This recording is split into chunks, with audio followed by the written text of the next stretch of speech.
tablón le asigna una calificación a cada línea. Y si esa línea no tiene ponderación, no hay problema, déjala en blanco.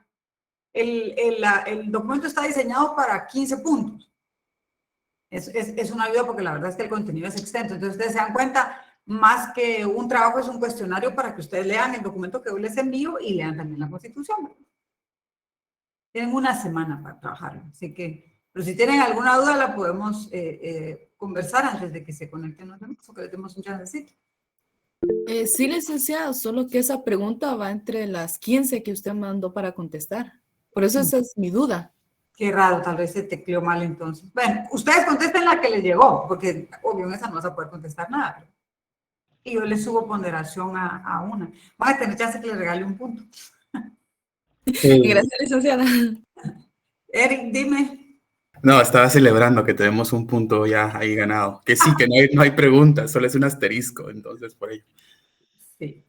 Se fue, seguramente se fue. Yo lo di para que lo terminaran de teclear, pero es básicamente para que puedan estar leyendo la Constitución, lean bien los enunciados, hay algunos que parecieran como parecidos, pero no es así. Es básicamente para que empiecen a leer más de la Constitución, que en la próxima unidad vamos a entrar más a detalle del contenido de los artículos, ¿verdad? Ligda, una pregunta.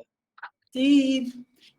Pues con respecto a las preguntas, o sea, al cuestionario que usted mandó al correo, o sea, creo que tenemos que leer la Constitución y el documento que usted va a enviar, con respecto a eso vamos a contestar las preguntas. Ustedes ya tienen el documento. Es el documento de la unidad 4. Mira, hay algunas donde te digo, por ejemplo, ¿qué dice del artículo de la Constitución? Y desarróllenlo. No me lo vayas a copiar, ¿verdad? El tema es que lo leas y pues plantees lo que tú consideras de ese artículo. Y si te puedo asegurar que tú te vas a tardar 2 horas trabajándolo, no va a tardar 2 horas calificándolo. Va a ser complejo porque por el diseño y que bien que lo mencionaste, sí, es un cuestionario, en realidad no es un trabajo. El trabajo de ustedes va a ser leerlo, ¿verdad? Ok, gracias. Todo está en el documento que yo les envié. Que les insisto, ese es el resumen de libros que de hecho ya son un buen resumen también. Y aparte tienen la presentación, entonces ahí van a ir viendo ustedes cómo va el desarrollo.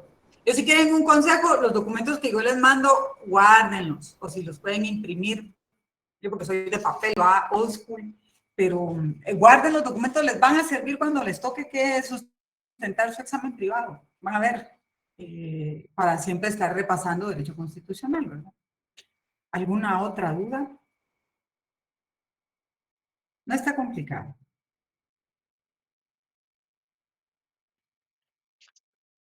Recuerden que siempre les pido que activen sus cámaras. Licenciada, buenas noches. Buenas noches, a ver, dime. Mira, una consultita.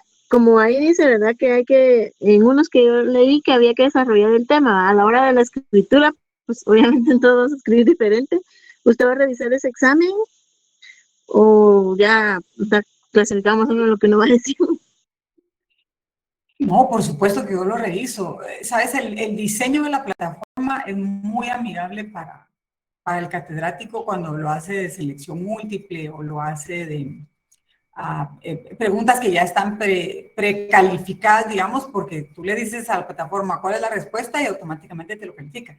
La complicación con el trabajo es que no es así. O sea, yo puedo con la lectura ir advirtiendo si ustedes leyeron o no leyeron. Eso es, para el que enseña, es muy fácil detectar. Lo que les digo es eso, desarrollenlo ustedes, porque les juro que en el examen, yo les puedo decir quiénes de pronto se pasaron las preguntas porque se nota hasta el orden y la forma en la que lo escriben. Entonces, léanlo y desarrollenlo. La verdad no es tan complicado. Tenemos todavía la clase de lunes y viernes. Yo creo que todavía, en efecto, la semana pasada, la semana próxima tenemos clase y creo que todavía la siguiente descansamos hasta el viernes de Dolores, ¿verdad? La unidad 4 es bastante más corta. Ustedes van a estar recibiendo hoy mismo el contenido de la unidad 4 para que la empiecen a estudiar para la próxima semana. Así que, pues nada, yo creo que con eso vamos a avanzar bastante para el segundo parcial. Este va a ser el diseño del segundo parcial, así que va a venir un poquito más fuerte que el anterior, es como para que entren un poquito en calor, pero es para que lean. y desarrollen. Miren, yo no sé, y quisiera que ustedes tuvieran un túnel del tiempo para que puedan viajar en su futuro y entiendan por qué les insisto de manera permanente. No solo que hablen en la clase, sino que lean, que argumenten, porque después, cuando les toque que ejercer, se van a dar cuenta de lo fundamental que es hablar. Muchas veces tal vez no tienen el concepto completo, la idea completa, pero para eso es la cátedra, para eso es la clase, para que ustedes puedan irse quitando ese miedo.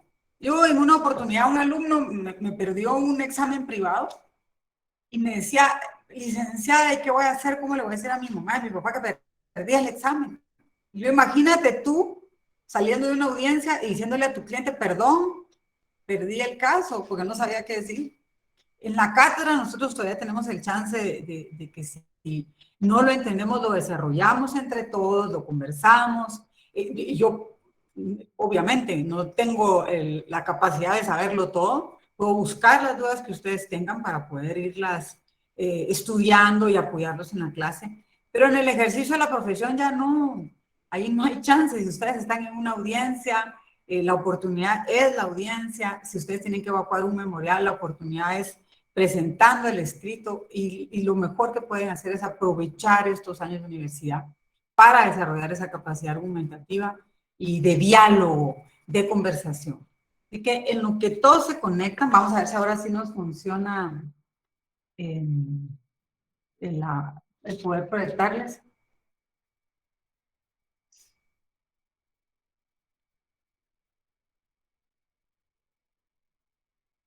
Vamos a ver ahora.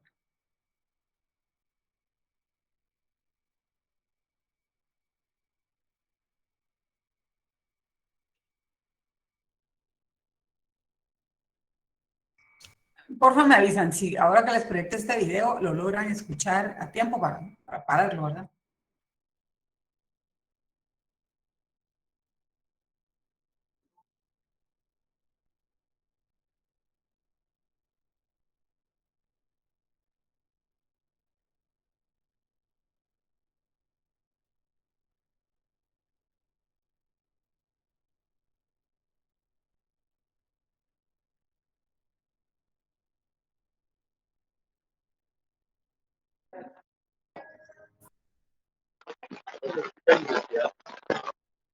No se escucha, licenciada.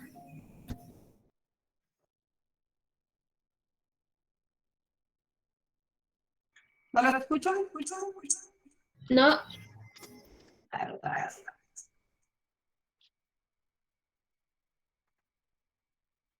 no entiendo por qué.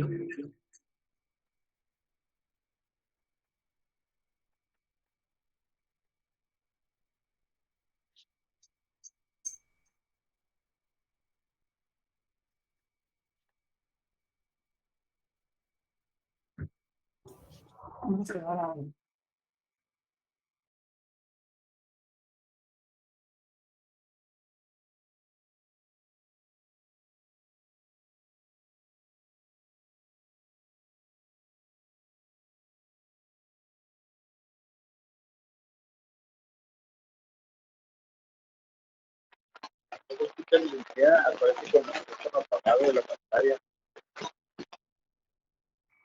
Espérame que no te escuché.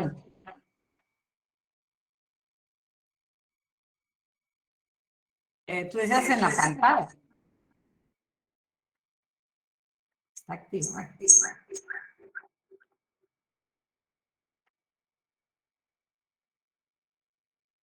Vamos a ver, vamos a ver.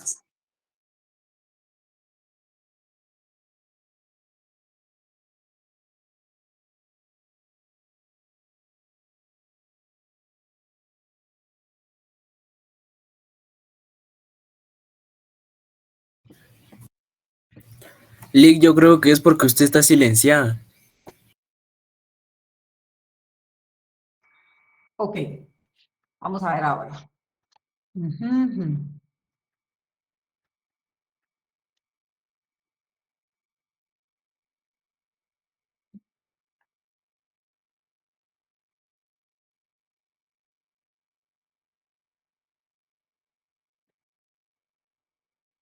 Sí, pero sabes que no logro quitarle...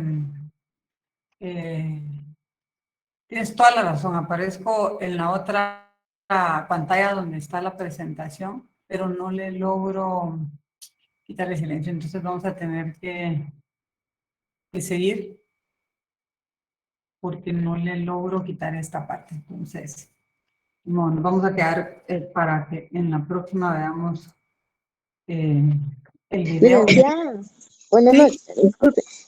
Fíjese que en la pantallita aparece su micrófono apagado, pero no del video, sino que en la esquina, ¿verdad? Aparece el micrófono apagado. Sí, pero sabes que no lo logro quitar, así que vamos mejor a... Licenciada, ¿y si lo miramos cada quien por aparte? Sí, yo se los voy a copiar para que lo tengan. Es básicamente una presentación sobre la interpretación constitucional. Y es muy interesante ahí también que creo que escuchan de un doctrinario mexicano. Así que yo se los envío y ustedes lo ven. Yo decía si nos da el tiempo que dura el video ahorita y lo miramos todos. O se los doy cuando ya vaya. Ya le enviaron al grupo, licenciada, por si nos da unos minutos para poder ver. Yo se los envié. ¿Alguien puede ponerle los proyectos para que lo puedan escuchar? Digo que no logro aquí ver cómo le activo a mi otra pantalla. A la otra pantalla no. Bueno, se los voy a enviar si gustan, así avanzamos de una vez con la clase, porque necesito que terminemos hoy la unidad. Me agrada que hayan podido revisar, por lo menos someramente, el trabajo que les envié. Y insisto, si surgen dudas sobre el trabajo, pueden ir colocando sus dudas en el tablón. Yo se las puedo ir contestando. Así que esperaré que lo puedan ir leyendo. Vamos a ver ahora entonces el contenido de la presentación de hoy. Yo se las envié ya a ustedes, así que espero de verdad en principio que lean el contenido de la clase que va en Word y que también puedan repasar el contenido de las presentaciones. La semana pasada hablamos, ya para finalizar, en cuanto a los medios de defensa de la Constitución, y estudiamos y conversamos sobre las categorías de defensa de la Constitución, los instrumentos de defensa de la Constitución y las garantías constitucionales. Conversamos también sobre la reforma de la Constitución y en cuanto al procedimiento de reforma, analizamos la clasificación de los órganos que tienen facultades para la reforma constitucional.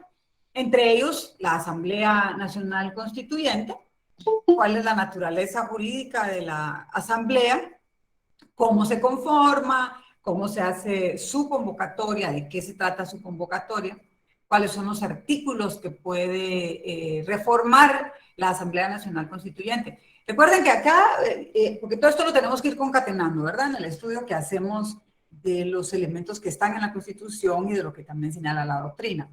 Y recuerden que cuando hablábamos del poder originario y del poder constituyente derivado, nosotros podemos ver a la Asamblea Nacional Constituyente desde una doble perspectiva. Cuando lo que hay es una reformulación completa del texto constitucional, como ocurrió, por ejemplo, en el año 1985, que se entró a analizar todo el contenido constitucional, hacer esa clasificación entre el preámbulo, el apartado dogmático, el apartado orgánico, la subclasificación que advertimos en el apartado orgánico de la parte práctica de la Constitución.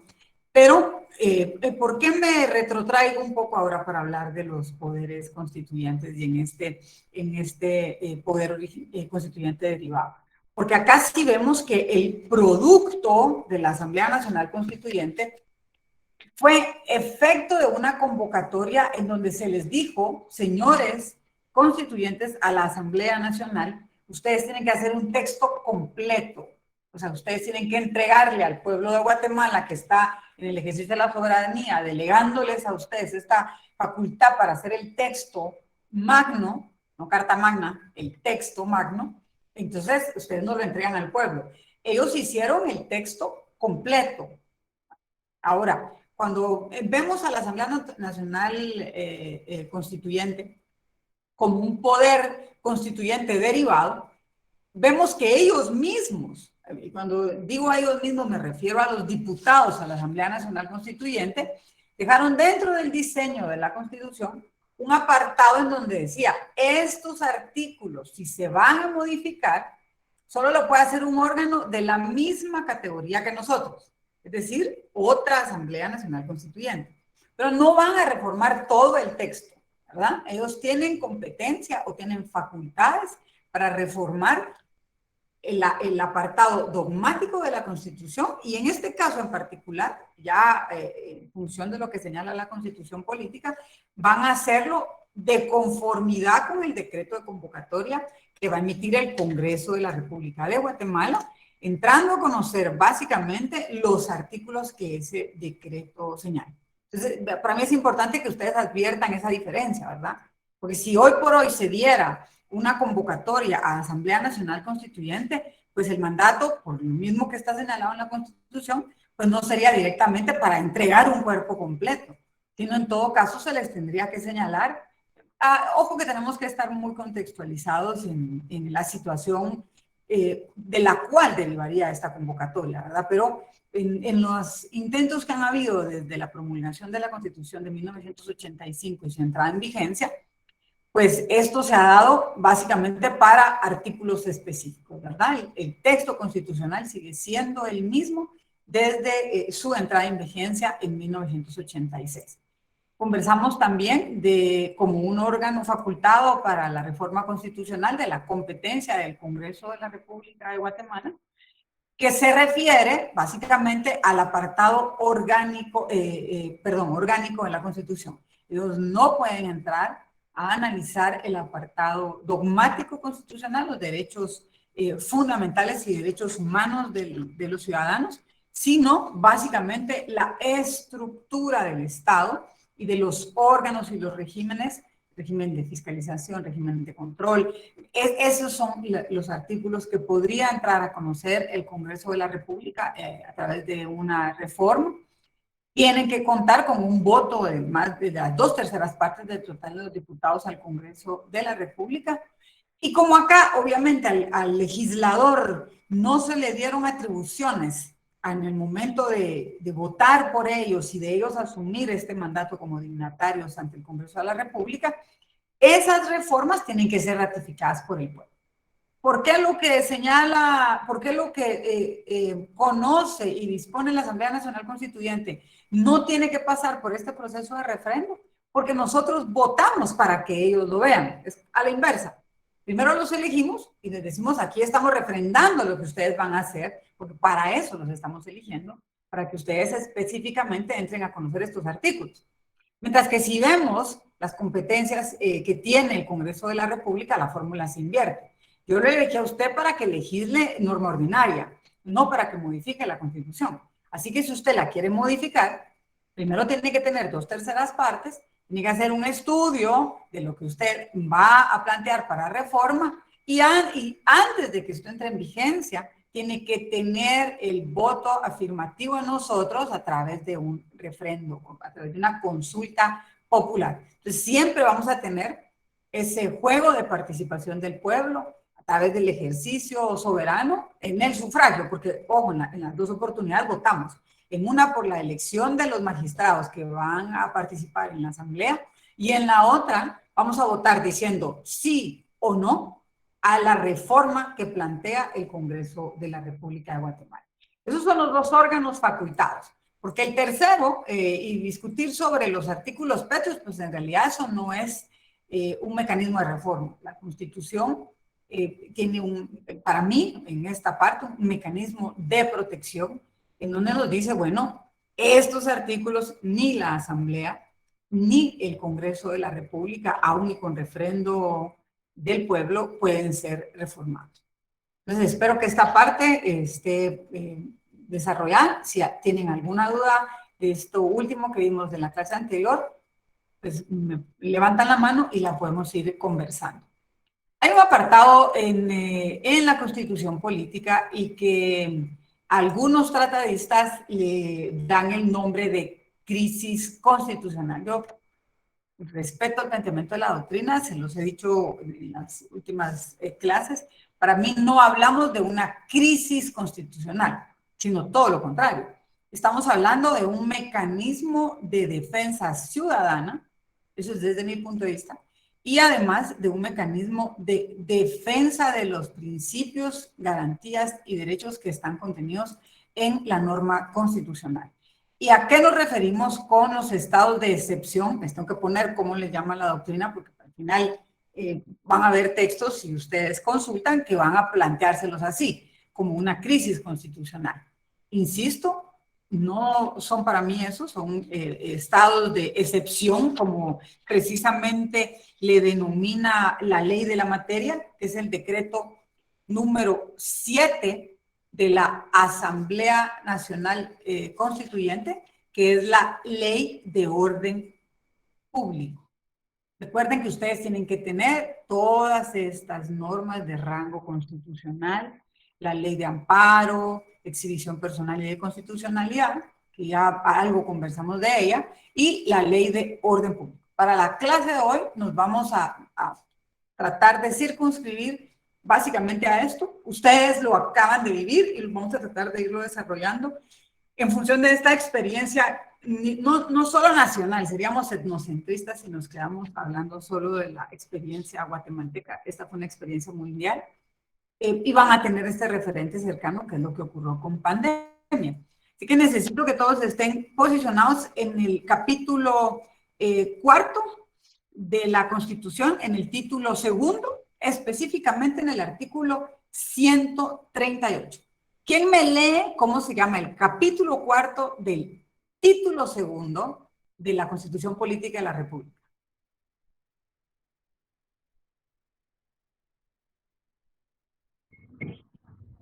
Buenas noches, licenciada. Limitación de los derechos constitucionales.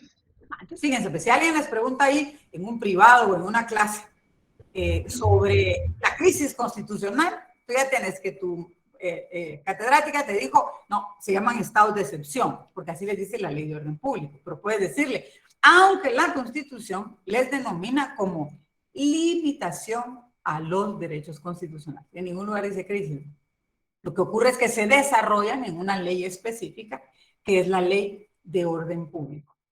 Nosotros, y quiero empezar por ahí, tenemos una particularidad en esta legislación, porque la ley de orden público, que es un decreto, es el decreto número 7 de la Asamblea Nacional Constituyente, data del año 1965.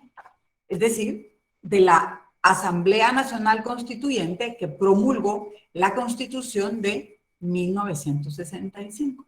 No quiero que ustedes se vayan a perder cuando tengan que leer esta ley, porque van a advertir que en algunos artículos les va a decir tal y como señala la Constitución en tal y tal artículo. Les voy a poner un ejemplo. En el artículo 8 dice, tal como dispone el artículo 151. Si ustedes se van al texto constitucional, el artículo 151 habla relaciones con otros estados afines. O con estados afines. Entonces no van a encontrar coherencia. Dicen, ¿cómo así, verdad? ¿Qué es lo que dice la Constitución en el artículo 1951? Perdón, 151. Insisto, esta ley, la ley de orden público, tiene concordancia con el articulado de la Constitución de 1965. Entonces van a tener que hacer primero conocer muy bien la Constitución para entender qué artículo está contenido en la Constitución de 1985, que entró en vigencia en el 86, porque tenemos lamentablemente en algunas normas pues esos anacronismos, ¿verdad? La ley de orden público obviamente es una norma vigente, pero insisto, nos hace referencias a artículos que están contenidos pero en el texto de la Constitución de 1965. Muchas normas en Guatemala lamentablemente no han sido contextualizadas pero eso no las hace no ser normas vigentes y normas positivas. Es nuestro trabajo encontrar esa concordancia y esa coherencia, por favor. Así que vamos a, pues, con esa advertencia para cuando ustedes vayan leyendo la ley de orden público. ¿Y qué son los estados de excepción? Pues son cambios que rompen la estabilidad de un régimen constitucional. Ojo, dependen mucho de la forma y de la intensidad de ese, yo no le llamaría, insisto, una crisis, pero tampoco le llamaría un rompimiento, porque no es que el orden constitucional se rompa, sino que los derechos, los principios y las garantías contenidas en la Constitución las vamos a ver tal y como señala el articulado, con ciertas limitaciones, ¿verdad? Como dice el artículo 138, pues por circunstancias específicas, y las vamos a ir viendo en gradación, como pasamos de lo mínimo hasta lo máximo y los requisitos que tienen cada uno de ellos, la Constitución se va protegiendo a sí misma y se va blindando con esa gradación de las circunstancias, y dependiendo de esta circunstancia, qué es lo que puede hacer tanto el organismo ejecutivo como el organismo legislativo. Estas circunstancias, estas situaciones, también son denominadas emergencias. ¿Qué es lo que nosotros vamos a entender por emergencias? Pues obviamente desde el contexto jurídico, son situaciones anormales o casos críticos que por tener un carácter extraordinario, no es algo que ocurra todos los días, pues van a venir a romper la dinámica constitucional. ¿Qué fue lo que ocurrió en el año 2020? Que casi pasamos el año completo con esta situación de emergencia. Ya decir, miren, pues esto es un carácter extraordinario y temporal, ya era complejo, porque ustedes veían que de manera permanente, al menos cada 30 días, se requería al Congreso de la República que autorizara estados de calamidad. Y con la autorización de estados de calamidad, la prolongación también de ciertas disposiciones que salían del organismo ejecutivo. Ustedes como ciudadanos, yo como ciudadana de este país, vivimos por primera vez en la historia constitucional de este país un momento de tan largo en tiempo de una situación extraordinaria de limitación de garantías y de derechos constitucionales. Yo les diría más de derechos constitucionales. No se había dado en la historia del país una situación tan prolongada y no solo en tiempo, sino en espacio, porque era el territorio completo el que estaba inmerso y sujeto a esta limitación de derechos constitucionales. Y mi interés particular acá, aparte de poderles dar la bienvenida a la Ley de Orden Público y que ustedes puedan ir involucrándose un poco más con la dinámica de esta ley, también a otras normas constitucionales que van enlazadas al artículo 138 y 139 de la Constitución y a la Ley de Orden Público. ¿Quién recuerda qué fue lo que pasó en el 2020 con el tema de la pandemia? Que me pueda decir lo que considere que se acuerda desde el punto de vista jurídico, ojo, que ocurrió con el territorio nacional en el marco de la pandemia.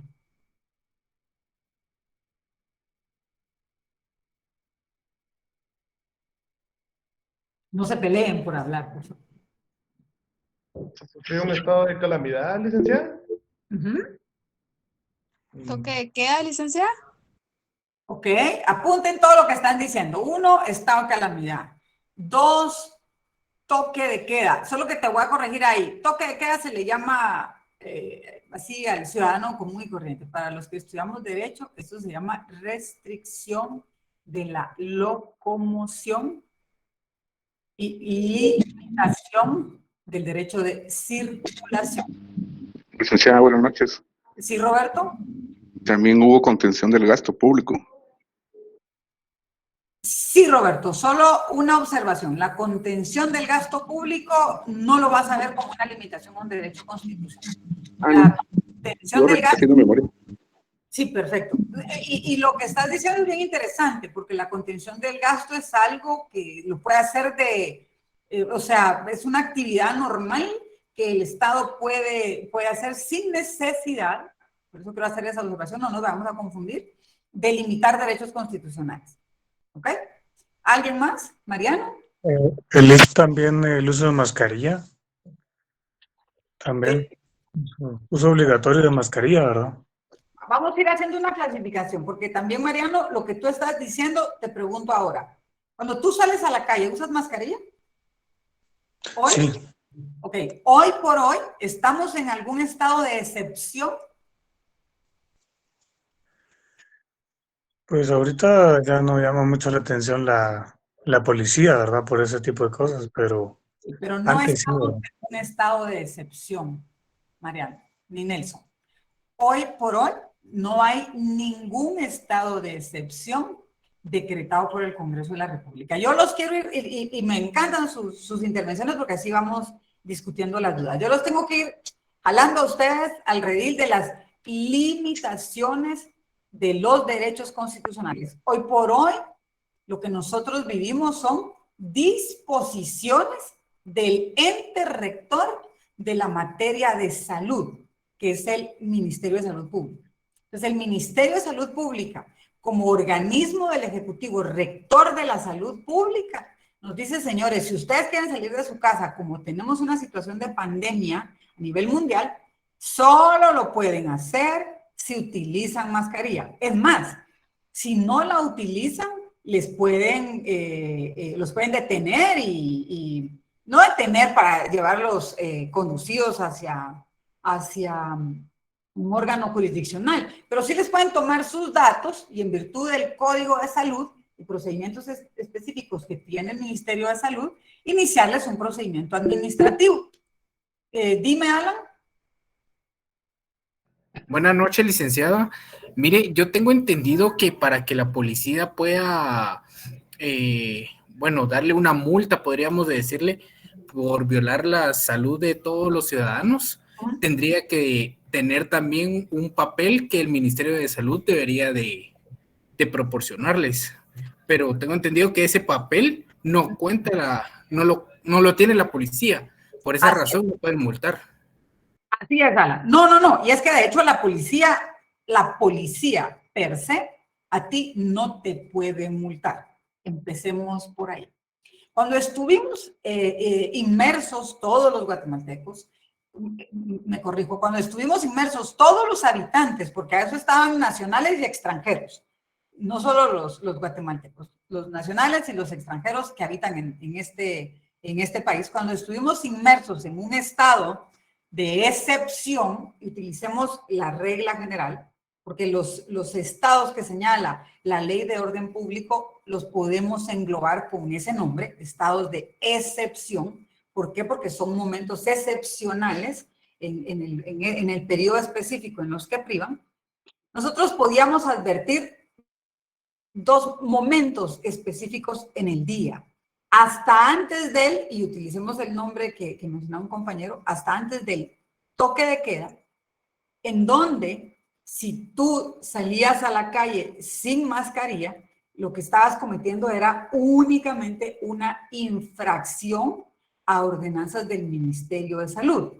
Entonces, lo más que podían hacer, en todo caso, era decirte, mire señor, vamos a tomarle sus datos para que el Ministerio de Salud le siga a usted un procedimiento administrativo porque usted está violentando procedimientos de salud. Pero teníamos otro escenario luego de que empezaba a regir la limitación de la locomoción y de la circulación. Porque entonces ahí sí, si nosotros estábamos afuera y además sin mascarilla, entonces sí ya estábamos cometiendo faltas. Porque habían restricciones específicas y esto sí ya es de conocimiento judicial. Pero hoy por hoy, justamente como tú dices, la policía no lo podría hacer porque no estamos con una restricción a la locomoción y a la circulación. Así que son solo procedimientos del Ministerio de Salud. ¿Alguien pidió la palabra? Licenciada, buenas noches.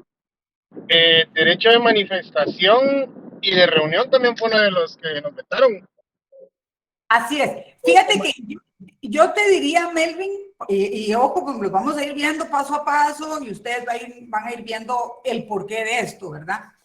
Los derechos de manifestación o de reunión tienen una naturaleza jurídica en la Ley de Orden Público, tienen una naturaleza específica por la gradación de estos estados de excepción.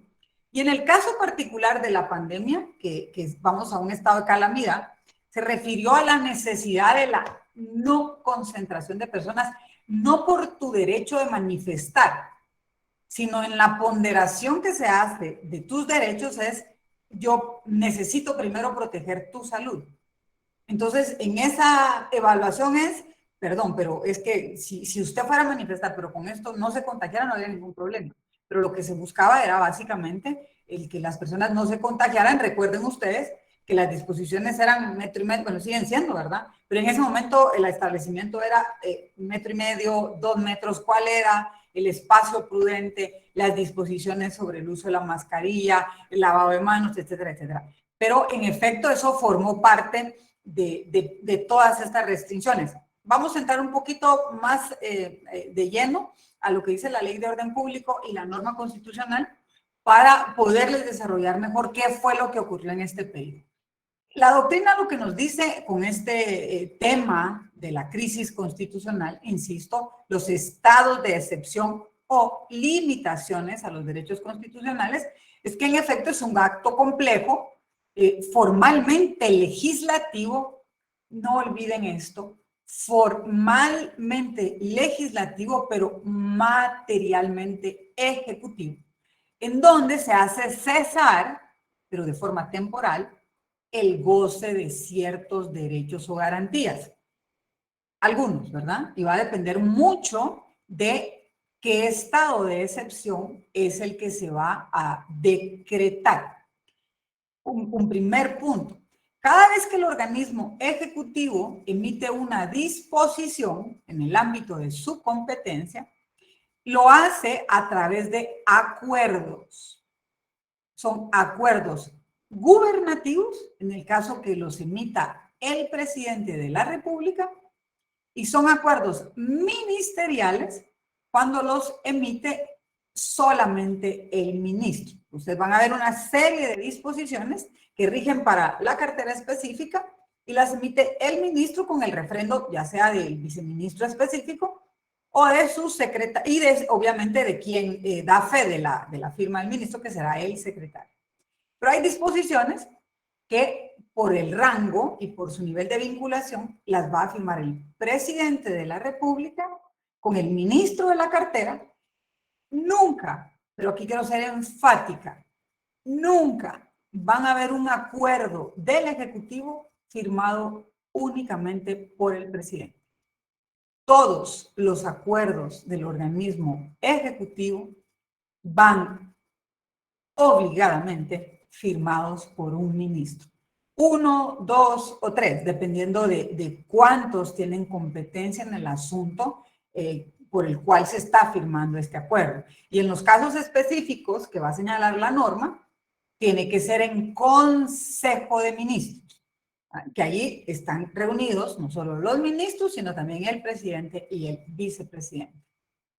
Y les cuento también, en los acuerdos de Consejo de Ministros, los ministros pueden tener un disenso en lo que se está discutiendo y pues emitir una concurrencia o un razonamiento del por qué no están de acuerdo y lo hacen constar a mano en el mismo acuerdo. Yo insisto en esto, no van a haber nunca una firma única del presidente. Él siempre va a actuar, la figura presidencial siempre va a actuar a través del ministro de la cartera del tema específico del cual se esté tratando. Pero acá hay un punto particular.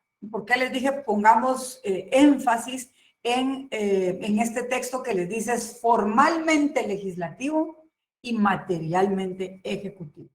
Cuando hablábamos del decreto 18/2022, que ya el Congreso de la República archivó porque vieron que pues estaba un poquito complicado, conversamos cómo se activa todo el procedimiento legislativo, en la iniciativa de ley, quién puede plantear una iniciativa de ley en el Pleno del Congreso de la República, la primera, la segunda, la tercera lectura, todo el proceso legislativo. Cuando termina el proceso legislativo y tenemos ya el producto que sale del Congreso, que es un decreto, este decreto va a ser ley hasta que se remite al organismo ejecutivo, y por eso tenemos ese control y ese balance entre los organismos.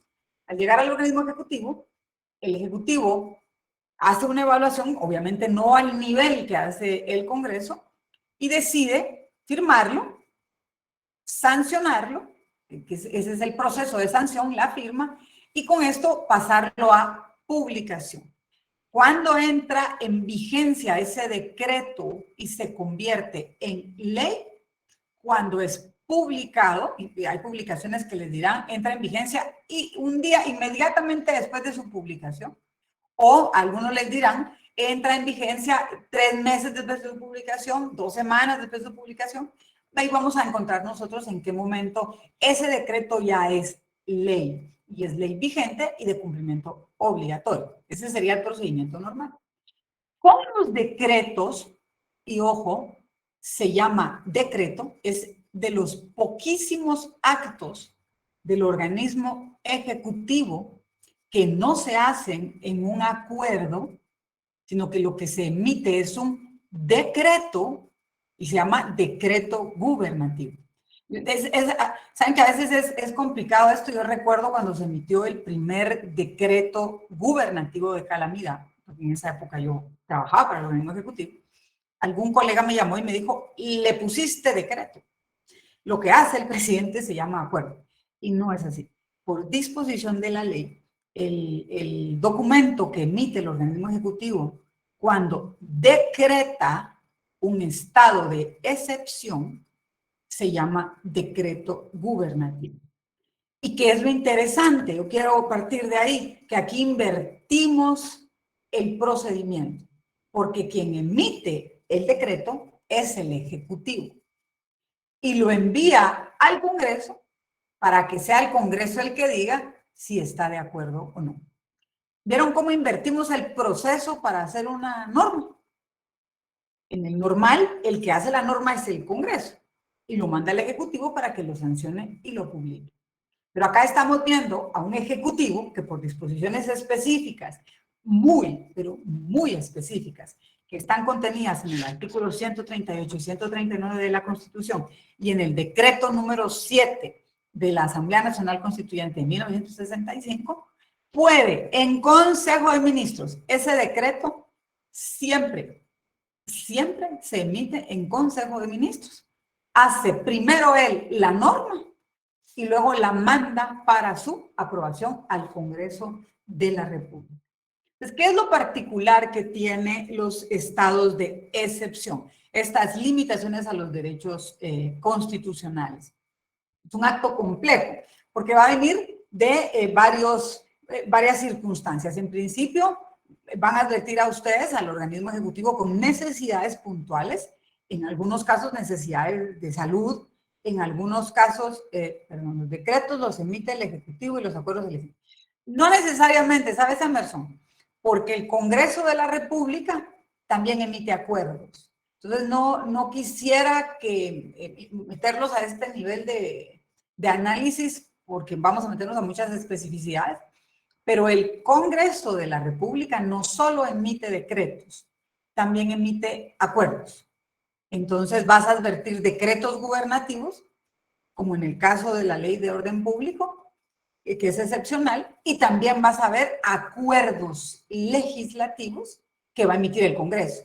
Entonces, ser tan tajante de decirles, el Ejecutivo solo emite acuerdos y el Congreso solo emite decretos, no es ni técnico ni cierto, porque el Congreso también emite acuerdos legislativos.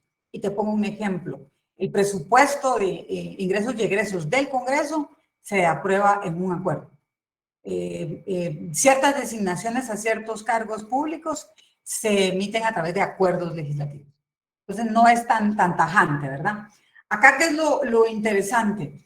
Que el Ejecutivo recibe por parte de los ministros propios de las necesidades de las carteras, el planteamiento de la necesidad también de decretar algún estado de calamidad. Ustedes vivieron y advirtieron directamente lo que ocurrió en el tema salud, que el primero que salió con esta necesidad fue el Ministerio de Salud por la propagación de una pandemia, pero vieron cómo con el pasar de los meses, o sea, todos confinados, todos metidos en nuestras casas, 0 reuniones, 0 congregaciones, no podíamos ir a la iglesia, no podíamos ir a reuniones, pero tampoco podíamos ir, por ejemplo, en el tema educativo, a los centros educativos. Entonces surge también la necesidad por parte del Ministerio de Educación de decir, bueno, hay que regular también el tema de salud. Y van a ver ustedes como en esta gradación de los estados de excepción, van a ser distintos los ministerios, las instancias del organismo ejecutivo que van a plantear la necesidad de que se decrete un estado de excepción. Insisto, que se decrete, no que se acuerde, a través del Consejo de Ministros de un estado de excepción. Habrán particulares momentos de limitación de derechos, insisto, en donde vayan a existir una convergencia de varios ministerios por esta necesidad. Ustedes van a ver, por ejemplo, que venga el Ministerio de la Defensa y diga, miren, hay una crisis por ejemplo, lo que han visto en el Store, en Izabal, o lo que ha ocurrido en Nahualá y las comunidades que están alrededor, en donde la problemática ya se torna peligrosa por organizaciones criminales, y entonces se decretan estados de sitio. Ahí no van a ver ustedes al Ministerio de Educación, es básicamente los ministerios encargados de la seguridad ciudadana. Pero vamos a ir viendo cómo es que se desarrolla. Lo que vamos a ver ahí es la convergencia del planteamiento del organismo ejecutivo, una necesidad que nace del ejecutivo, que se decreta y luego se envía para su aprobación al Congreso. Es principal porque tiene que ser ratificado, ¿verdad? No requiere de otro acto para su existencia y validez, más que la ratificación del Congreso de la República. ¿Por qué decimos que es formalmente legislativo? Porque aunque lo apruebe materialmente el Ejecutivo, aunque el Ejecutivo haga el texto material en donde plantea la necesidad y dice, bueno, este es el momento de excepción y esto es lo que yo decreto en excepción, si el Congreso de la República no lo ratifica, aunque tengan validez las acciones que se hayan realizado desde que se decretó, va a cesar esas acciones y esas limitaciones a partir de que el Congreso dice, no, yo no lo ratifico. Esa no ratificación, de cualquier forma, convalida los actos que pudieron haber ocurrido. Me explico. Si el organismo ejecutivo emite un decreto gubernativo el día lunes, señalando que hay estado de prevención no, sería un estado de sitio en Amatitlán, porque ocurre una circunstancia ahí por una actividad delincuencial. La norma señala que con el decreto de emisión de ese estado de excepción, tiene que convocar al Congreso para que en el término de 3 días, por lo menos en el término de 3 días, se reúna, o si ya está reunido de manera inmediata, para que conozca de ese decreto. El Congreso hace la convocatoria y se reúne, y asumamos que se reúnen un día jueves. Ese día jueves, porque ese es un asunto privilegiado en la agenda legislativa, conocen de la ratificación o no del estado de sitio y resulta ser que dicen, no, nosotros consideramos que de los informes y de la situación general no debemos de ratificar este estado de sitio porque no se dan las condiciones y no vamos a acceder a una limitación de estos derechos constitucionales que el organismo ejecutivo plantea como necesarios delimitar. Pero lo ocurrido de lunes a jueves se encuentra convalidado. No sé si ahí logro explicar a qué me refiero con que aunque no tenga la ratificación, esos actos se pueden realizar de manera válida, en tanto que se conocen por el Congreso. Y son temporales, porque obviamente no los podemos extender en el tiempo. ¿Cuál es la justificación en este análisis de su temporalidad? Porque nosotros estamos hablando de limitar derechos constitucionales. Los derechos constitucionales, la obligación del Estado, de los gobernantes, es de asegurar su permanencia. de que no tendría sentido que el mismo Estado mantenga de manera prolongada la limitación de estos derechos. Nosotros, insisto, lo vivimos de casi un año. Algunos pues han tenido que irse ratificando y por cuestiones específicas del Ministerio de Salud habrán zonas que por estar en color rojo o en color verde tengan ciertas limitaciones, pero no las advertimos como un estado de excepción. Son básicamente restricciones que hace el Ministerio de Salud en el ejercicio de su rectoría en la materia de salud. En cuanto a estos estados de excepción, hay ya vasta jurisprudencia de interpretación de la Corte de Constitucionalidad. Cada vez que ustedes vean que se decreta por parte del Ejecutivo un estado de excepción y su consiguiente ratificación por parte del Congreso de la República, no tienen idea de la cantidad de acciones de amparo que se plantean en contra de esta limitación de los derechos constitucionales. Porque obviamente pues habrán ciertos estamentos de la sociedad que se van a ver afectados. Yo logro recordar, por ejemplo, algunos abogados presentaron acciones de amparo porque decían, ok, nos están restringiendo el salir a la calle, luego del toque de queda, como mencionaba la compañera, luego de esta limitación a la locomoción y a la movilidad ciudadana, todos nos tenemos que quedar en nuestras casas. Pero ¿qué ocurre si excepcionalmente alguien, por X o Y circunstancias, es detenido, pensando en cualquier eventualidad de derecho penal? Los detenidos tienen derecho a tener un abogado y a elegir al abogado que ellos quieran. Entonces nosotros como abogados debiésemos de tener una excepción a la restricción de la movilidad. Y fue muy interesante la forma en la que se hizo el planteamiento antes, de hecho, de que la Corte de Constitucionalidad entrara a conocer sobre este amparo. Hubo modificaciones para que esta movilidad de los abogados no se viera restringida y ellos pudieran, en efecto, poder tener una restricción particular. Ojo, no era que todos los abogados pudiéramos andar en la calle, sino si podíamos, en efecto, demostrar que estábamos en el ejercicio de nuestro trabajo, defendiendo a alguien en particular, o por ejemplo, en vencimiento de un plazo, antes de que la Corte pusiera las especificaciones sobre las evacuaciones de las audiencias, pues esto también iba comprendido dentro de las disposiciones específicas, y ese va a ser un temita y apéndice que vamos a hablar hoy rapidito, de estos estados de excepción. Ustedes van a ver profusa jurisprudencia de la Corte en cuanto a la naturaleza y a la forma en la que operan los estados de excepción en un estado de derecho y en un estado democrático de derecho. ¿Qué es lo que nos dice la Constitución Política de la República de Guatemala? Ya lo leyó un compañero. No le denomina crisis constitucional, le denomina limitación a los derechos constitucionales.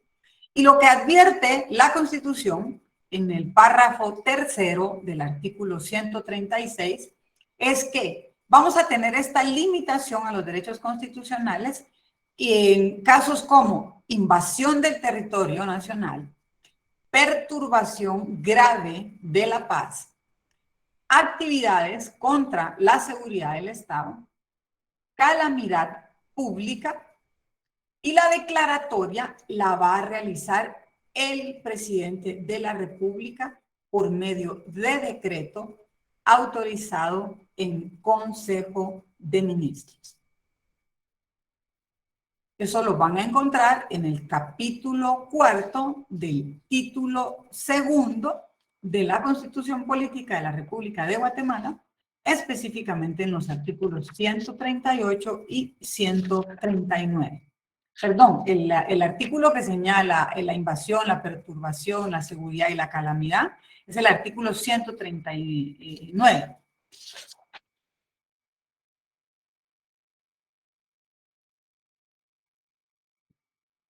¿Qué es lo que debe contener este decreto gubernativo? ¿Alguien puede leer este párrafo, el segundo y párrafo tercero del artículo 138 constitucional, por favor?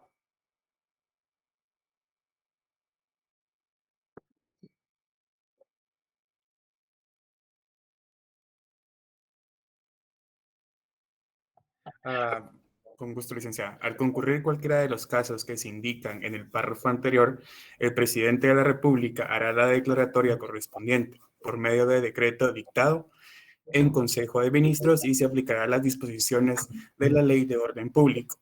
En el estado de prevención no será necesaria esta formalidad. Ok, léeme el decreto, porfa. Ok. Decreto especificará los motivos que lo justifiquen, los derechos que no puedan asegurarse en su plenitud, el territorio que afecte y el tiempo que durará su vigencia. ¿Sigo? Estamos bien ahí. Bueno, sigue con el párrafo siguiente, por favor. Ok. Además, en el propio derecho se convocará al Congreso para que dentro del término de 3 días lo conozca, lo ratifique, modifique o impruebe. En caso de que el Congreso estuviera reunido, deberá conocerlo inmediatamente. Ok, miren qué interesante todo lo que acaba de leernos él. En principio, el decreto tiene que estar especificado. Jocelyn, el artículo es el 138 y Eric nos acaba de leer el tercero y cuarto párrafo, que es el contenido que tiene que tener este decreto, ¿verdad? ¿Por qué lo estoy pidiendo? ¿Cuál es la justificación? Y ojo, esa justificación tiene que ser escrita, tiene que estar debidamente acreditada. No es solo porque vino el ministro y dijo, miren, pues hay pandemia en todo el mundo y entonces decreten un estado de calamidad. No, tiene que haber documentación de soporte, estudios, evaluaciones que sustenten esta decisión del organismo ejecutivo. Con esto, además, tiene que señalar cuáles son los derechos que no pueden asegurarse en su plenitud y su razonamiento, ¿verdad? En virtud de esto, señores, o sea, yo necesito que por estar en un estado de calamidad se restrinjan tales y tales derechos, porque yo no puedo garantizarle a la población la salud si ellos continúan haciendo esto, o si ellos hacen X o Y circunstancia en las condiciones en las que normalmente lo hacen. Recuerden que acá siempre la ponderación es la seguridad ciudadana, la seguridad de la colectividad. Lo que vamos a entrar a analizar es cómo el texto constitucional en esta limitación busca que la generalidad de los derechos fundamentales de la población, si se limitan es por eso, por la seguridad de la población, de la colectividad. No es por una persona en particular, obviamente. Lo que estamos buscando es ese resguardo general. El ejemplo con el que yo he estado insistente en esta sesión de clase es los estados de calamidad que vivimos en el marco de la pandemia.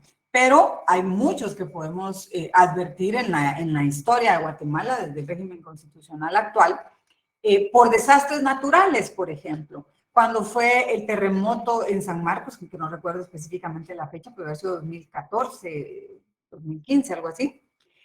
Vimos un estado de calamidad, o pudo haberse decretado un estado de emergencia en San Marcos. Cuando ocurrió la erupción del volcán, por ejemplo, también se emitió un estado de calamidad para la zona del volcán y las zonas adyacentes. Porque no solo necesitamos especificar por qué ahí vamos a hacer una restricción de derechos constitucionales, sino que esta restricción también abre una posibilidad de la actuación del Ejecutivo en el cumplimiento de su labor de llevar el bien común a los ciudadanos con cierta excepcionalidad, ¿verdad?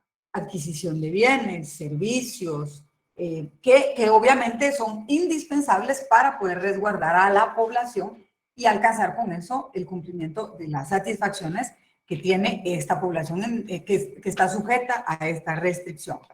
No sé si tienen a la mano, deberían, la Ley de Orden Público. ¿Alguien la tiene? Sí, licenciada.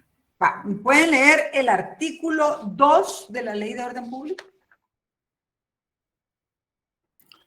Capítulo 1, artículo 2. Sí. Ok, el presidente de la República en Congreso de Ministros calificará la situación, en Consejo, perdón.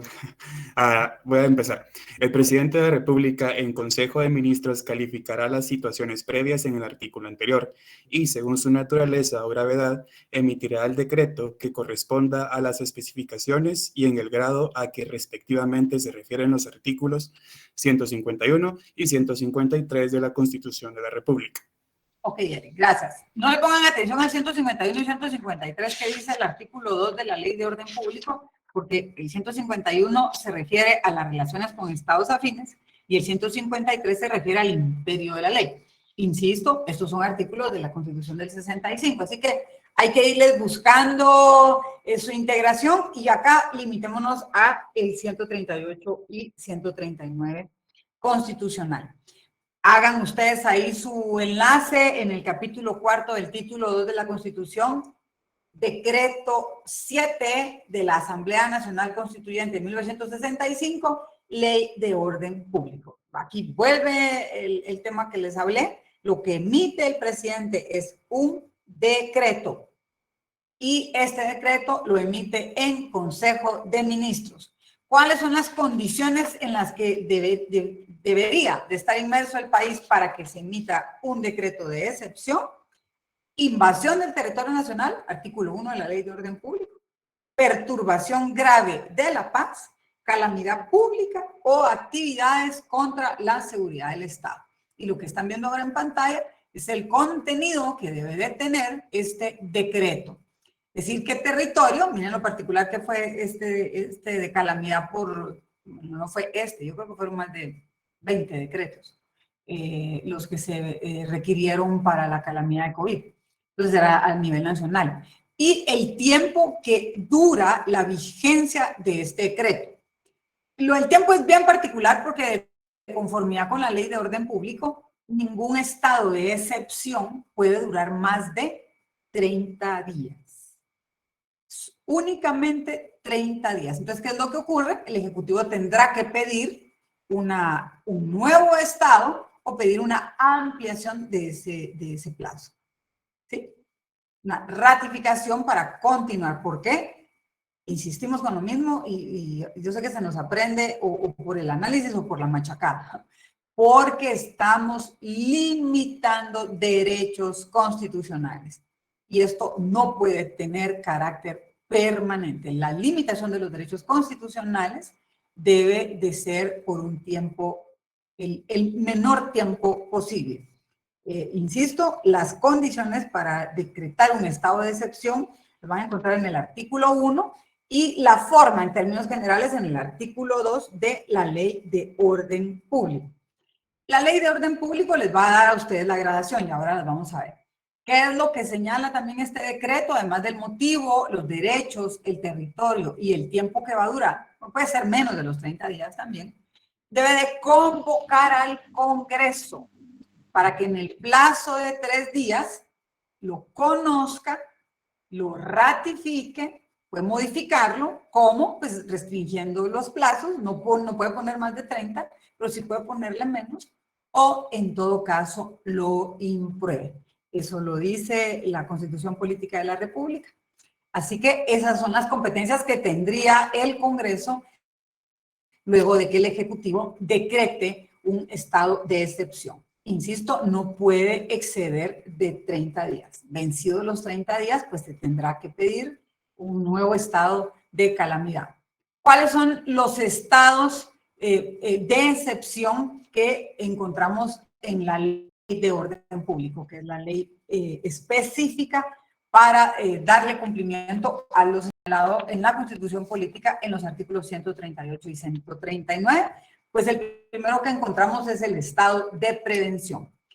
En todos los estados que hablemos, salvo el estado de guerra, ese es particular, vamos a encontrar que se emiten en decreto gubernativo, todos aprobados en este tipo de decretos, aprobados en Consejo de Ministros, pero este tiene una particularidad, no necesita aprobación del Congreso de la República.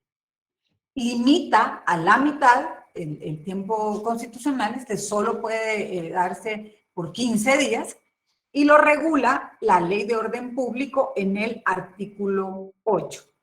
¿Qué es lo interesante de un estado de prevención? Bueno, es básicamente por algún tipo de cuestión delictiva, va más dirigido a temas de seguridad nacional, pero en espacios determinados.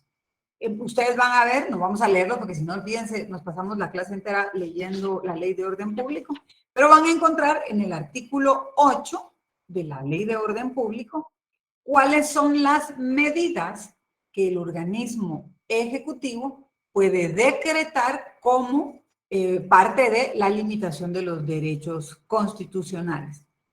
Por ejemplo, podrá limitar la celebración de reuniones al aire libre, las manifestaciones públicas u otros espectáculos, y en su caso, es decir, yo los limito, pero si usted lo realiza, impedir que se lleven a cabo aun cuando fueren de carácter privado. ¿Qué es lo interesante? Si el Ejecutivo, por disposición o por planteamiento de alguno de sus ministerios, dice, bueno, yo voy a decretar un estado de prevención, las limitaciones a los derechos constitucionales tienen un número de cláusulas y son los que se encuentran en el artículo 8 de la Ley de Orden Público. Por eso es tan importante, insisto, que siempre carguen pegaditos a su Constitución, ustedes que están ahorita en cátedra, estas normas, porque son las que les van a ir complementando el contenido de este capítulo de la Constitución. Podrán también, por ejemplo, prohibir la circulación o estacionamiento de vehículos en lugares, zonas u horas determinadas, impedir la salida fuera de las poblaciones o someterlos a registro y exigir a quienes viajen al interior de la República la declaración del itinerario que van a seguir. Si alguno de ustedes recuerda, también a principios del año 2020 se estuvieron dando estados de prevención en ciertas localidades y tenían básicamente la intención de prevenir ciertas actividades delictivas de grupos organizados como las pandillas, ¿verdad? Entonces, ¿qué se hacía? Se emitía un decreto de prevención. Yo recuerdo, por ejemplo, hubo uno en San Juan Zacatepeques, hubo uno en algunas áreas de Escuintla, hubo creo que en Chimaltenango, para entrar a conocer específicamente, si no estoy mal, era Gobernación y Defensa, algunas circunstancias de orden público que se estaban dando en esa localidad. Entonces, ¿qué es lo interesante del estado de prevención? Estamos hablando de seguridad ciudadana, las limitaciones de los derechos constitucionales se pueden hacer única y exclusivamente en el marco de lo que regula el artículo 8 de la Ley de Orden Público. Puede darse por un plazo no mayor de 15 días y no necesita de la ratificación por parte del Congreso de la República. Así es, Milton, también en el ESTOR se han decretado estados de prevención. Yo creo que en el ESTOR han habido estados de un nivel más alto. Ahorita vamos a ir viendo cómo la cosa va increciendo, ¿verdad? Prevención, 15 días, las limitaciones no son tan fuertes, no necesitan ratificación y se hace con la evaluación del Ejecutivo. Pero, ¿qué pasa, por ejemplo, en un estado de alarma? En Guatemala, en realidad, no hubo alarma. Lo que hubo fue calamidad. Creo que el primero fue alarma porque en realidad estábamos todavía con la determinación, ni siquiera la Organización Mundial de la Salud y los entes regionales y mundiales en temas de salud tenían como muy claro cómo iba a ser el abordaje de la pandemia. ¿Qué es lo que ocurre en un estado de calamidad? Lo mismo que en el anterior, se emite un decreto gubernativo en consejo, tiene que decir si se aplica en todo o en parte del territorio nacional, restringe algunas garantías, restringe derechos constitucionales, pero en este caso necesitamos una ratificación por parte del Congreso de la República. ¿Cuáles serán estos derechos constitucionales limitados? Los vamos a encontrar en el artículo 13 de la Ley de Orden Público. ¿Qué puede ocurrir por acá? Se le puede obligar a cualquier persona a que resida en un determinado lugar, a que permanezca en su residencia o que se presente a la autoridad en los días y horas que se le señale y se le requiera, por cuestiones específicas que dirá el decreto que establezca este estado de alarma. Se pueden cancelar o suspender licencias de portación de armas y dictar medidas específicas para el control de armas. ¿En dónde? En el lugar específico en donde se está señalando y en las condiciones específicas en las que se está señalando. Incluso se puede prohibir y suspender huelgas o paros. Imagínense, ya entramos de hecho a afectar ciertas condiciones de materia laboral que también tiene regulación en la convencionalidad internacional. Entonces, ¿dónde vamos a encontrar cuáles son los derechos constitucionales que se pueden limitar en un estado de alarma? En el artículo 13 de la Ley de Orden Público. Y ven ahí cómo vamos subiendo ya el nivel de cada uno de los estados. En el primero 15 días no necesito ir al Congreso. En el segundo vamos subiendo, ya puedo tener hasta 30 días. Las limitaciones ya se vuelven un poquito más serias, las restricciones son un poco más serias y por lo tanto necesito autorización del Congreso. Subiendo ya un poquito de tono, nos vamos a un estado de calamidad. Las mismas consideraciones, decreto gubernativo, Consejo de Ministros, ¿y qué es lo que buscamos ahí? Evitar en lo posible daños de cualquier calamidad que pueda estar azotando al país. Se pueden restringir algunas o todas las garantías y necesitamos ratificación por parte del Congreso de la República. Yo no recuerdo que haya precedentes, aparte del tema de COVID, que haya existido un estado de calamidad a nivel nacional. Fue hasta esta pandemia. Con anterioridad, y los que siempre salen en la asistencia en estos casos, que son la Coordinadora Nacional de Desastres en toda su articulación que tiene a nivel nacional, pues son los que generalmente asisten y dan soporte a los ministerios para determinar el establecimiento de estos estados de excepción, donde encontramos qué garantías y qué derechos van a limitarse en el artículo 14 y artículo 15 de la Ley de Orden Público, que podría, por ejemplo, decretar el organismo ejecutivo la centralización en una entidad o dependencia de los servicios públicos estatales o privados, en la forma y circunstancias que el estado de calamidad pública lo requiera.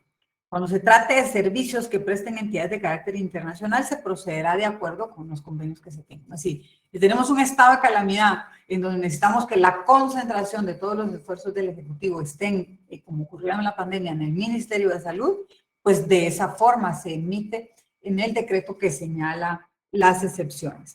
Ya ustedes tienen que ir leyendo cuáles son estos derechos que se pueden ver limitados en estos decretos. Por la misma, ya vamos viendo cómo se van elevando, esto tiene que pasar por el Congreso de la República de Guatemala. ¿Qué ocurre si nosotros vemos ya que no es un tema de un desastre natural, no es el tema de una calamidad por enfermedad o como consecuencia de un desastre natural, sino lo que estamos advirtiendo acá es actividades terroristas o actividades de sedición que van en contra del orden constitucional y todo el sistema legal del Estado de Derecho, actividades sediciosas o de rebelión. Bueno, entonces ya subimos el nivel, porque el tipo de limitación constitucional que vamos a encontrar en un estado de sitio es mayor. Igual se emite el decreto gubernativo en Consejo de Ministros, pero aquí hay una particularidad que la van a encontrar en el artículo, yo les doy ahora, en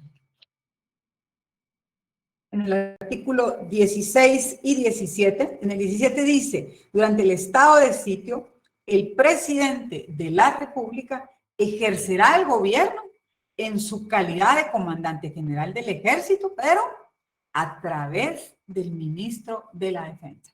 Es decir, ya vemos, bueno, y eso creo que ya todos lo saben, ¿verdad? El presidente, aun y cuando sea una figura civil, es el jefe mayor del Estado, del ejército, y por lo tanto es comandante general del ejército.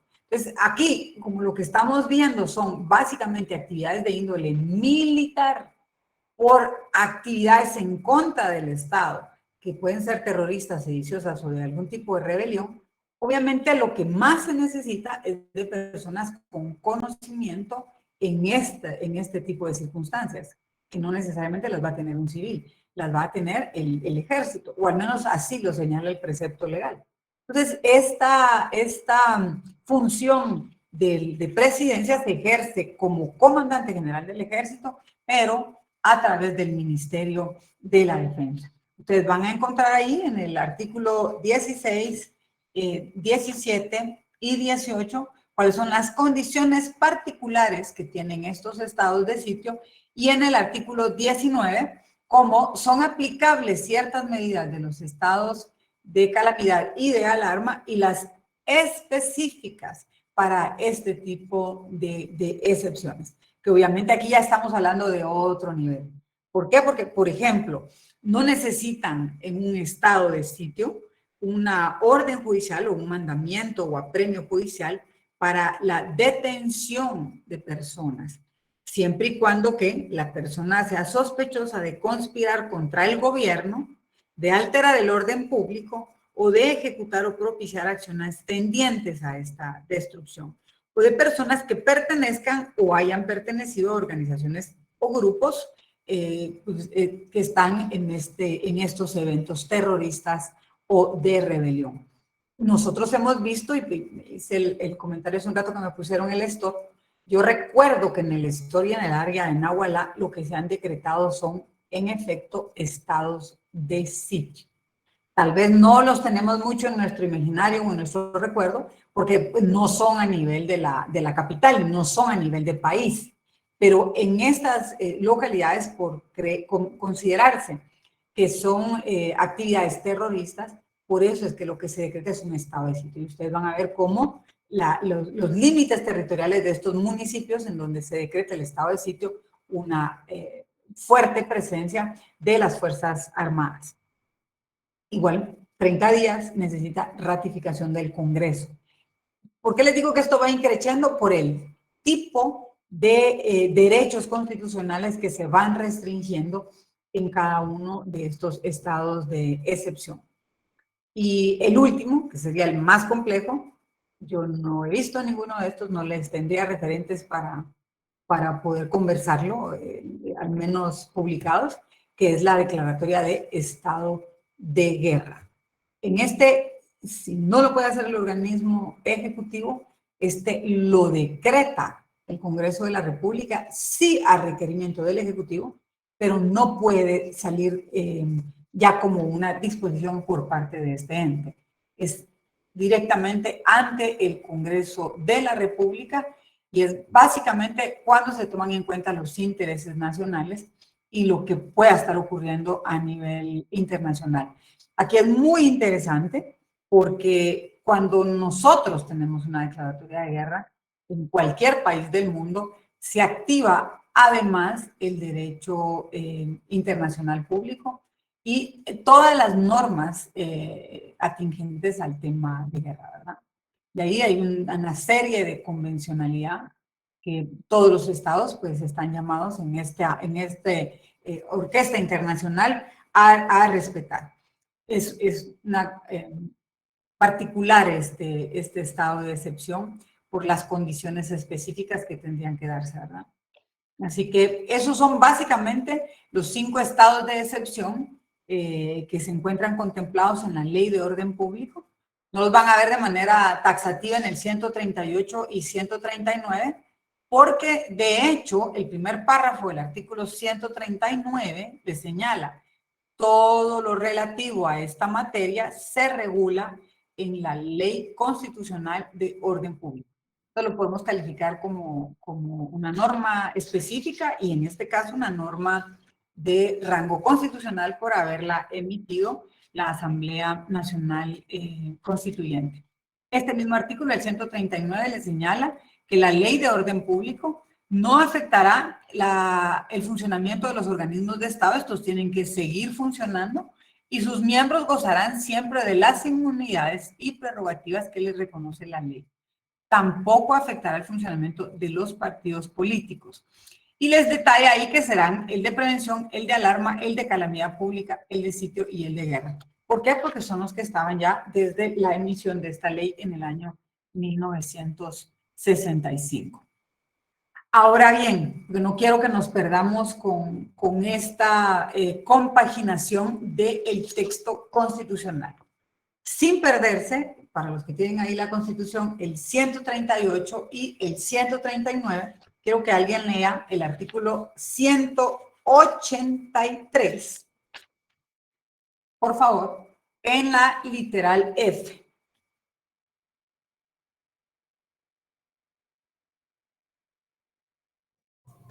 El 183 de la Constitución, ¿va, Lic? Literal F, por favor, Mariana. Muy bien, Lic.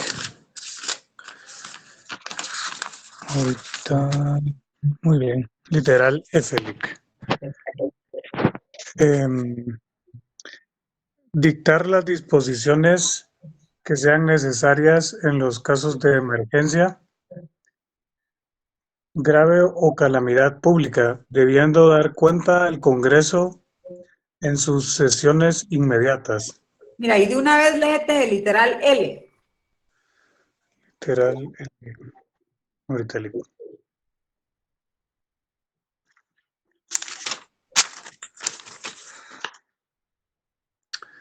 Convocar al organismo legislativo a sesiones extraordinarias cuando los intereses de la República lo demanden. Muchas gracias, Mariana. Ok. Bueno, por favor, ahí al 183 F y L, pónganle ver 138 y 139. Y al 138 y 139, pónganle 183 F y L. Ustedes recuerdan que en el marco de los estados de calamidad nacional, porque el territorio nacional completo se vio inmerso en esos estados cuando fue COVID, o los primeros meses de COVID, yo creo que fue casi todo el año, cada fin de semana se emitían disposiciones y se tenían que publicar, y la verdad que era un poquito complejo tratar de abordar en estos documentos que emitía el organismo ejecutivo todas las disposiciones de restricción. Les comento, fue la primera vez en la historia constitucional del país que se dictaron disposiciones en el marco de un estado de calamidad decretado por el Ejecutivo y aprobado por el Congreso de la República. ¿Por qué? Porque en la Ley de Orden Público, si ustedes ven el artículo 139 constitucional, les va a decir, bueno, pueden decretarse los siguientes estados de excepción en su gradación, ¿verdad? Prevención, alarma, calamidad, sitio y guerra. Punto. Y lo que encontrarán en el artículo 138 serán las condiciones generales de que tiene que llevar el decreto, que se tiene que convocar al Congreso en el tercer día y que el Congreso lo va a conocer, aprobar, improbar o modificar. Y los detalles específicos de los derechos que vamos a limitar, pues los vamos a encontrar en los distintos artículos de la Ley de Orden Público, que ya pues, los fuimos viendo en la presentación. Ahora, habrán otra serie de circunstancias que ocurran en el marco de un estado de excepción que no necesariamente sean limitaciones a derechos constitucionales. Y eso fue lo que se activó con la debida fundamentación constitucional, eso fue lo que se activó en los estados de calamidad, en atención a las funciones de la Presidencia de la República. Se dictaron disposiciones necesarias para abordar los casos de emergencia por calamidad pública, debidamente decretadas por el Ejecutivo y ratificadas por el Congreso de la República. Ustedes no saben la cantidad de incluso profesionales del derecho que no entendían mucho cómo funcionaba esta figura, porque en realidad nunca había ocurrido. ¿Por qué le pedía a Mariano que leyera también la literal L? Porque, por ejemplo, también en el marco de estos estados de calamidad pública a nivel nacional tan prolongados, hubo la necesidad, ahora voy contigo, Víctor, de convocar al organismo legislativo para que en sesión específica y extraordinaria pudiera conocer si se aprobara o no algunas circunstancias para modificar el presupuesto general de ingresos y egresos del Estado y aprobar financiamientos extraordinarios en el marco de pandemia. ¿Cuál es la norma constitucional en este control de gobernantes y gobernados que tiene la Constitución que posibilita esta acción del Ejecutivo? Artículo 183, literal L. Sí, Víctor, por favor. Víctor Vázquez está pidiendo la palabra. O me parece que se encendió nada más.